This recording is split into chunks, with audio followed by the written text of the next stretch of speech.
Hello and welcome to Overtime. I'm Nicole Dubé, joined by Ted Wyman, sports editor of the Winnipeg Sun. Yeah, it's been a while since we've chatted. A lot has happened with the Jets. In particular, I mean, I guess we can call it the end of the season. They've got a few games left, but we really know, what's left to do. So how would you rate the Winnipeg Jets this season, their first inaugural season here in Winnipeg? Well, first and foremost, Nicole, they didn't make the playoffs. Right. And really, that is disappointing for a lot of people, and obviously for them and for the whole organization that they didn't make the playoffs. They just weren't quite good enough to do that. They couldn't get it done on the road. They were a very good hockey team at home, which made it incredibly exciting for the fans that packed into MTS Center, but they just couldn't replicate that kind of performance on the road. Wasn't good enough. Didn't have a strong enough special teams on the road. Didn't get good enough goaltending on the road. None of that really worked out for them. Therefore, they missed the playoffs, and that was disappointing.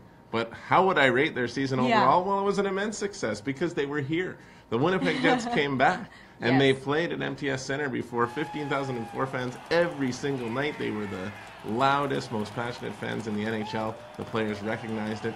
They had a great time. They loved being here, and kudos to Winnipeg in general and to Mark Shipman and his group for making this happen and making it work so well.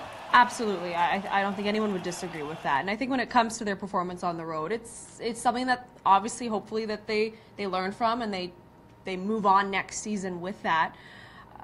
I do, though, want to talk about some of the negatives. Tell me, where do you think they really fell short? Obviously on the road, but in addition to that.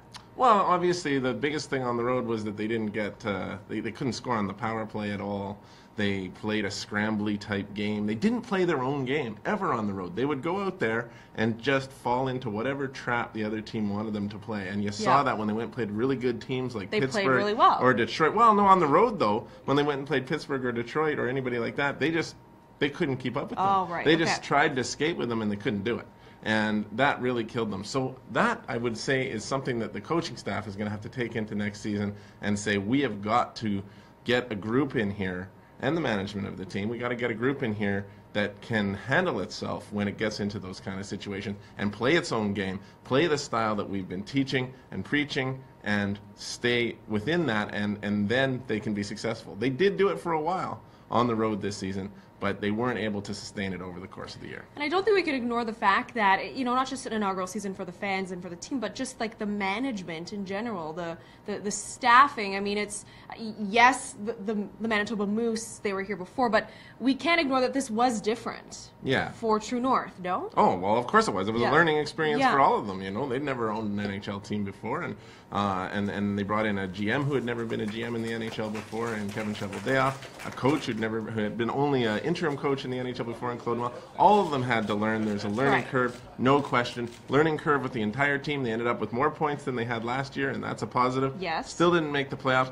There are going to be changes, though. You can guarantee there are going to be changes this offseason. There's going to be some guys come up from the minors like Spencer Mahachik, and we'll see where Mark Scheifele sits next year. Yeah. And there will be some of the unrestricted free agents who are out and other ones brought in. This team will look a little bit different next year. It has to. It has because to. they've had similar numbers. I hope it does. It does, because they've had similar numbers the last few years, including the last two in Atlanta and then this one. Yeah. You got to get better somehow. And you don't see change unless you make a change. Absolutely, and it's up to the management to make that happen. Going to be a very interesting offseason. Oh, we'll be watching. All right, thanks so much, Ted, and thanks for joining us. We'll see you next time on Overtime.